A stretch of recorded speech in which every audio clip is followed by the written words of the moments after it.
Hi, everybody. Thank you so much. So really my role in this segment is just to try to help this fireside chat move along. It's an opportunity for us to have a conversation with Mr. Wab Kinew, and specifically for our very eager committee to ask wonderful questions that many of us are probably also wondering. So just to introduce our special guest, Wab Kinew is the leader of the Manitoba NDP, the leader of the official opposition, and the MLA for Fort Rouge.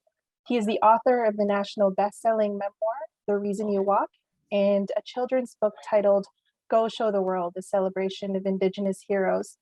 Previously, Wab was the Associate Vice President for Indigenous Relations at the University of Winnipeg, host of the acclaimed documentary series, the host of the acclaimed documentary series, Eighth Fire, and host of CBC's Canada Reads Literary Competition, a correspondent for Al Jazeera, as well as a hip hop artist. Wab has a BA in economics, a master's degree in Indigenous governance, and an honorary doctorate from Cape Breton University. He is also an honorary witness for the Truth and Reconciliation Commission, and we're so happy to have him join us. So I'm going to pass along the mic to Raven Morningstar first, a member of Local 1518, who will be speaking to us from Whitehorse, Yukon, and the traditional territory of the Kwanlin Dun First Nation and the Pa'an Kwacha'an Council. Raven? Thank you. My name is Raven Morningstar, and nice to meet you, Wab. Question for you is, as labor advocates, many of us are engaged in the efforts to call for adequate paid sick leave where we live. It is a tough fight because many politicians would rather prioritize businesses over people. We know this is a fight you specifically lead in Manitoba. What is some advice you can offer to those of us who are engaged in this same fight? Well, thanks for that question. It is super important, and it's something we've been working a lot on with the UFCW 832 here in Manitoba. And I just want to begin by acknowledging the discovery of the unmarked grave in Kamloops te Secwepemc. I'm sure you've already probably spoken about it in terms of your meeting today, but just because I'm joining now, I just want to acknowledge that and say, I know it's a difficult time for a lot of people, so I just hope that you all have the supports that you need in order to work through that. And I know it all affects us differently, but whether we're the descendants of residential school survivors or not, it is all of our legacy as Canadians to deal with that and try and chart a course forward. In terms of paid sick leave, I think it's really important that we just make it clear that during the pandemic and through the recovery, it's important to have policies like this that help the average family out there, that help the average working person out there. We've seen during COVID that it's really important that people have economic security as part of the public health response to the pandemic. But then if we don't have people healthy, then it's something that's going to affect the economy too. So it's kind of a cycle that can spin out of control if we don't have those economic supports like paid sick leave. Here in Manitoba, one of the earliest large outbreaks was at an employer that UFCW represents the workers at. And, I think sick leave was a barrier to some of those workers, and we're still hearing stories about that. Here in Manitoba, unfortunately, the sick leave program that was instituted is voluntary. So there's a lot of workplaces that have been left out. So there's definitely a lot more work to do. But I think what we've seen is that if we don't have stronger labor protections and health and safety protections and economic supports, then it affects everybody. So I would just encourage you, and I've been to Kwanlin Dun before, so it's cool to hear that name. So I just encourage you and others just to, you keep in mind you're representing your members and, the people you work with, but you're also doing something for the broader community too. So if you can just incorporate that into there, I think that would really help. Thank you you so much, Mr. Kinew, and for jumping into the questions right away. I'm going to pass over to the mic now to Gloria Elstone from Local 1006A, who is speaking to us from the unceded Algonquin territory. Gloria?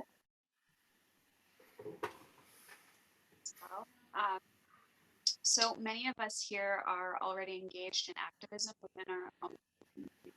One capacity or another, whether helping with collective agreements as stewards or ensuring our communities are met with labor practices subcommittees. So I wanted to ask, what prompted you to be an activist and what keeps you going against APL? Umigwach. I would say I got started in activism as well. The first time I ever went to the Manitoba legislature, I was about 9 or 10 years old, right? And the Manitoba Ledge is a place I go to work every day as a leader of the opposition and as an MLA. But the first time I went there, I was about 9 or 10 years old, and it was to protest the shooting of J.J. Harper, who was an unarmed First Nations man who was shot by a Winnipeg police officer. And we went there and we protested, and I remember seeing other kids there my age, and we were protesting with our parents and the broader community. And eventually that led to the Aboriginal Justice Inquiry, which did lead to a lot of substantive changes in policing and the justice system and some of the laws in Manitoba. And though I didn't really appreciate that whole process at the time, it definitely stands out to me that that's where my activism started, because I started literally on the outside of the building, waving a sign. And now every day I get a front row seat inside the chamber, inside the building. And so in terms of staying motivated and what keeps you going, that journey is part of it, just to remind myself how lucky I am, the opportunity that I've been given by the people of Manitoba to have the seat that I have. And, I find motivation in that. And then, just looking at issues like the one that was, that continues to be discussed this week with the 215 children. I think that's also a reminder of why the work that we do is so important. Those children, others like them, need justice. Workers need justice. All the people that motivated us to start our activism work deserve justice. And I think keeping those folks in mind is a good way to stay inspired, because it is challenging. You can definitely have those moments where you're questioning what's going on. And then maybe you just pause and you think about that person or those people that got you started. And you're like, yeah, I'm going to do this for them. And it can keep you going. That's what I do. Thank you. I'll pass the mic on over to Shane Morris now, who is also from Local 1006A, living in Toronto, Ontario, Wampum Belt Treaty, dish with one spoon territory currently held by the Mississaugas of the Credit First Nation. Shane?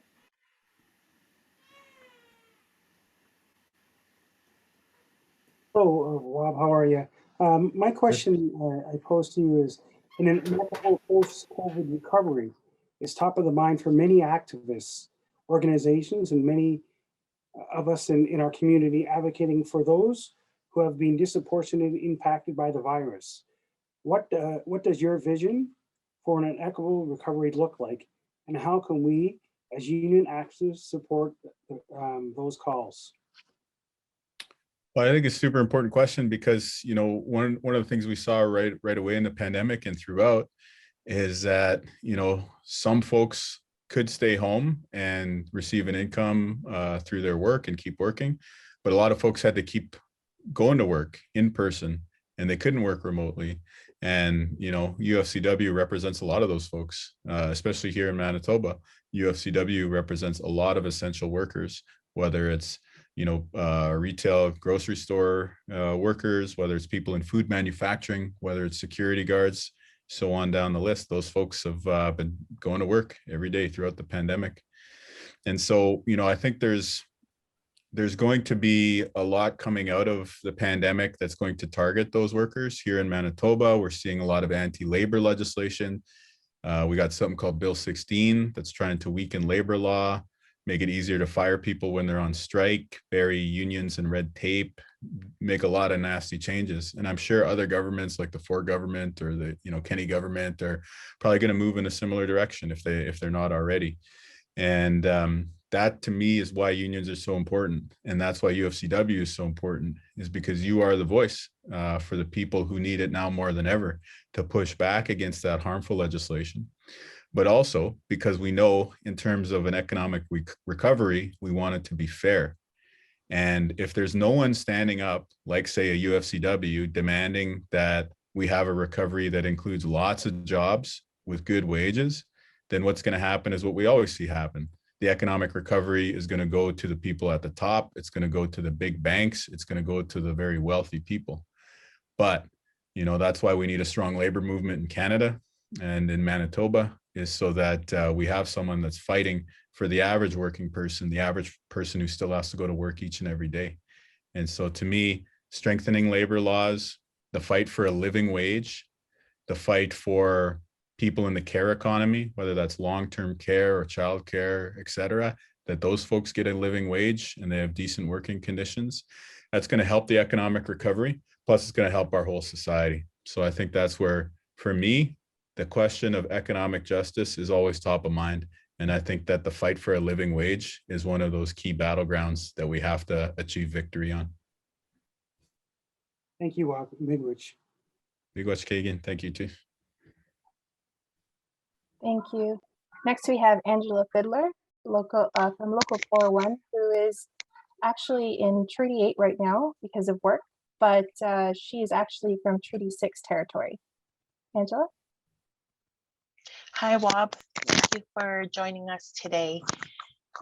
One of the questions that we were, discussing when we were talking about you were going to be our guest speaker, we talked about activism, and we know that activism is difficult and sometimes heartbreaking work, right? Because we're talking about what just happened in the past few days. So we were wondering if you had some words of advice that you could offer us to help keep us going when we come across difficult times. Thanks. Yeah, that's a really important question, and it's very timely given the week that we've had since they found this, and shared this information from Stakhamoops. And, to me, I guess there's a few things. Like, I think first and foremost, people need to be able to reach out for supports when they need that. And that's why that national crisis line being published in the media, being shared on social media, I think is so important, because sometimes you might not have somebody, especially right now where you're being told, well, at least in Manitoba right now, we're still being told to stay at home. So you can't necessarily go and seek some of the supports that you might have had if it was like, say, an informal, group of friends that you would usually talk through your issues with. Right now, it's harder to do in a lot of ways. So I think some of those supports are good. In the workplace, those employee and family assistance plans, I'd hope that there's supports like that are available from the bargaining with employers. And then just on a personal level too, like for me, I work in a pretty fast-paced environment with a lot of different pressures and demands. And I find like it's really important for me to just have like the fundamentals of exercise, sleep, trying to eat somewhat decent. It doesn't always happen, but somewhat decent. And then, yeah, for me on a personal level anyways, not pushing it on anybody, but also the spiritual level is important for me. I practice our traditional way of life. I follow the Sundance way of life, and I follow the Anishinaabe, Medewan religion is another path that I follow. And those things are important to me. So for instance, this past week, when the conversation gets difficult, I'll pick up the pipe and that'll help me. Or maybe I'll go for a run, or maybe I'll get some exercise and that'll help me at a different moment. And so I think just having those different tools in your toolbox to be able to keep a strong mind, a strong spirit, and a strong body, I think are important to the overall well-being. Thank you so much for your question, Angela. Next, I will pass the mic on to Tom Biebrick, who is a member of Local 832 and speaking to us from Treaty 1 territory in Métis homeland. Tom? Good And so am afternoon, I. sir. Discussion to tackle police brutality has always been an ongoing conversation for Black and Indigenous communities. After the summer of 2020, the importance of that conversation has been elevated. Many of us are looking for ways to make the connections between labor advocacy and combating police brutality clearer. How do you think we can amplify the efforts to address racism in policing of Indigenous communities? Well, thanks, Tom, and nice to see you online too, because sometimes we'll see you at the training center or around town. It's a very important topic. It's also a sensitive topic too, because speaking from Treaty 1, where Tom and I are, we know some of these folks. I talked about JJ Harper in terms of going back about 30 years ago now. But then there's the more recent incidents, and we hear the names, people like Aisha Hudson, and so it's an important conversation. And I think that the work that the Aboriginal Justice Inquiry did was very good work, and those recommendations I think are still very important. But I would also look at those other commissions and inquiries that have happened, like the Truth and Reconciliation Commission of Canada, and the calls to justice of the National Inquiry into Missing and Murdered Indigenous Women and Girls. And so I think, for a labor organization like UFCW, for your locals, for, different unions that you may work with too, I think it's really important to look at those calls to action, calls to justice and recommendations, because they may actually have some recommendations for labor in them that you could look at implementing internally. And I think education, cultural safety, training, education in that way, I think is always important. And then I think it's important to be local also, and local, that probably makes sense for a lot of labor people. But, the answer in Treaty 1 might sound different than the answer in Treaty 6 or in the, dish with one spoon territory. So I think for a local to become active, they should try and make those connections with the local community, because the local community always has solutions in mind. So then, the local can ask, how can we support those locally oriented solutions? Miigwech. Miigwech, Kagan. Thank you. Next, I'm going to call on Eric Fletch, who is actually a retired member of Local 832, currently the UFCW Canada resident elder, and also from Treaty 1 territory in Métis homeland. So many provinces and territories are currently dealing with the third wave of this pandemic, which could have been avoided if the leaders in some of these places did a better job at listening to unions and labor advocates calling for better work conditions. So my question to you is, how are Manitobans coping through this third wave, and what are some ways we can amplify our calls for better work conditions to our government representatives?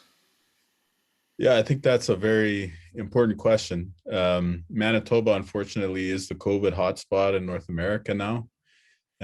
Even as other parts of Canada are talking about reopening, we're still at the highest levels of restrictions, and it's needed, to be honest, because for instance, there's more than 40 Manitoba ICU patients who've been sent out of province. It's just so severe here. We're the only province in Canada that has had to send our ICU patients out of province because we've run out of the staff and the ability to care for them here at home. So, there's something like more than 100 ICU patients just with COVID, in addition to the other ICU patients with other afflictions. So the situation here is very, very, very serious, and it's very difficult right now. And we know part of the reason why this happened is because of the lack of paid sick leave, and part of it is because of the cuts that the government has made. After the second wave of the pandemic, the PC government here in Manitoba still reduced the number of ICU nurses, right? And so there's a direct link between cuts in the public sector and then the fact that we're now sending our ICU patients out of province, right? And so it's just, it's unconscionable. So I think on that level, just generally getting union members politically engaged and politically active and talking about politics and, just, using their voice, using their vote, using their volunteerism. I think that's important, very important. And then specifically with the economic conditions, we talked a bit about paid sick leave. That's an important one. But we also need that, enforcement of health and safety rules in the workplace. I think that that's very important. We need strong rules for sure, but we also need the ability to ensure that they're lived up to. And that means enforcement. And so to me, those are really important things. And, I just invite you and the members that you work with, if you can amplify that message on social media, if you can amplify that in your conversations, in your locals, as shop stewards, etc. I think that's really, really important, because another thing I've noticed through the pandemic is sometimes the media doesn't catch things right away, but you've heard people continue to talk about things on social media, and then eventually it kind of works its way up, and then you do see it get more attention. And when it gets that attention, that's usually when it gets acted upon by some of the governments. Yeah, I'm originally from Ebb and Flow First Nation, and I know you've been out to my community a few times. And a lot of people don't know right now on this call that we lost a young woman from our community. They tried to send her to Ontario, and she had to turn back. And unfortunately, I think that's a big part as well, is her parents weren't given any chance to even say yes or no, please take my daughter there. They weren't given any choice. Well, it's a very heartbreaking situation. I was speaking to her sister actually earlier today by text, and I'm trying to support the family because I don't want to be overly political with it, because it's so sensitive, such a sensitive topic. But at the same time, there is that outstanding question: could that young woman, she was only about 31, I believe, could she still be alive if they hadn't tried to move her from the ICU in Manitoba? And how come her spokesperson wasn't given a chance to speak for her? Like, who advocated on her behalf? Right? These are like, there's so many variables there, right? There's so many variables. Well, I think we all know that consent is important, right? In so many settings, but in healthcare too, you should have some ability to have a say. And in this case, if the person is in a medically induced coma, then that probably means the next of kin should have some say in the care, right? And so unfortunately, that's a reflection of the very difficult position Manitoba is in right now, where we're having those very tough situations come to light. And so, it is very tragic. Yep. Miigwech, my brother. Thank you for that. Miigwech, Kagan. Oh. Thank you, Eric. And thank you, everybody, for your patience in reading all of my messages on the chat by accident.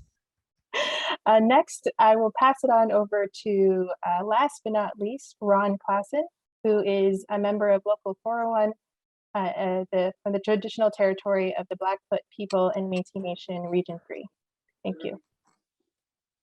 Just want to say welcome, my brother. We meet again. We met out in Vancouver at an international convention. Got a picture taken with you, so that was an honor in itself. Keep up the great work you're doing. I'm also going to say go Jets go, because I can't say for I'm going to save that for the end, yes. But I appreciate it. Yeah, but my question to you is a simple one, but it can also be hard too. Do you still make music? Probably not the way you would expect. It's mainly a time thing. I don't have a ton of time to make music, but actually I did a song with my son last night for his music class. He had to compose a song and record it, so I helped him put his idea down onto the computer. But actually, the way that I make music now is I really like powwow music, like traditional powwow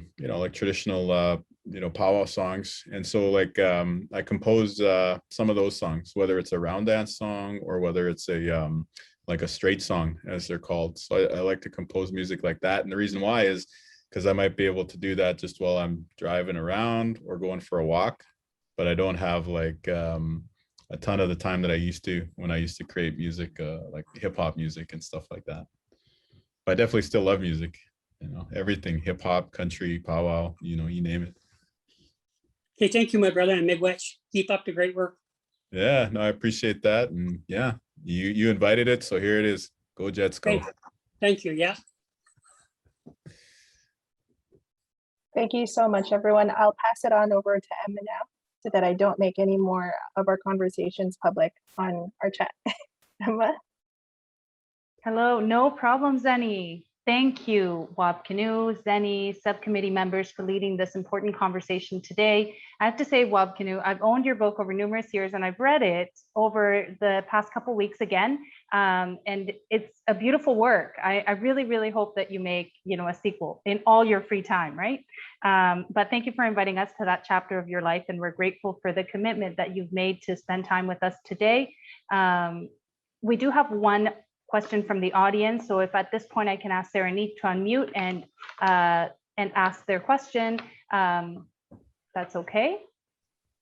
Yeah, sorry, my children are in the background. Hi, Wab. I'm actually with UFCW Local 175 in Ontario, and I'm out at Guelph, so I'm the Mississauga of the credits. And I do WSIB work and appeals for our injured union members. And I was wondering, like, I know I've read the Truth and Reconciliation Commission recommendations, which speaks to healthcare and access for Indigenous people. And I know Ontario is rather broad, and as you said earlier, it can change from province to province and treaty to treaty.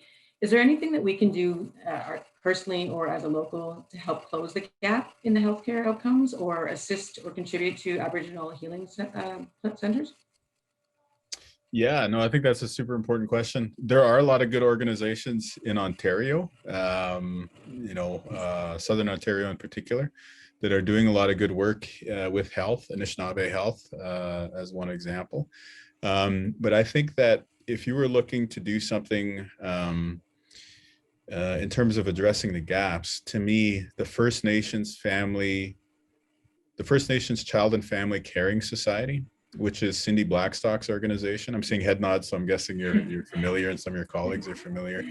But to me, they're doing some of the most important work because they're the ones who got that Human Rights Commission ruling that, you know, kids on reserve and others who don't have access to health are being racially discriminated against by the government. And so they're trying to push the government to comply.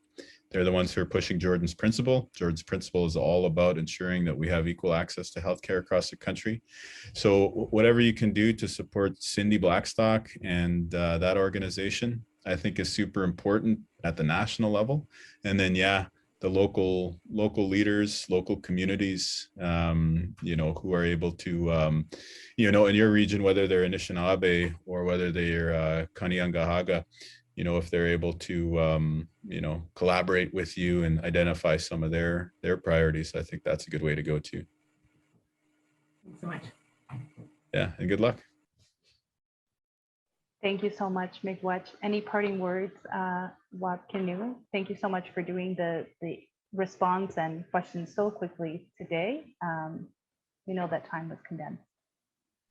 Well, I just appreciate the opportunity because, you know, I have a very interesting job, but to me, the best part is getting to talk to people. And so just hearing the questions and getting to know a little bit about your perspectives in terms of where your questions are coming from, I think is it's always a good time. So again, I know it's sometimes a challenging moment when we're dealing with some of the public conversations like we are right now, but hopefully some forums like the one you've put together here today is a good outlet for people and becomes a support and helps everyone be able to return to their work with a little bit more motivation. And so, yeah, just take care of yourselves and hopefully we see each other again soon. Thank you so much, Miigwech.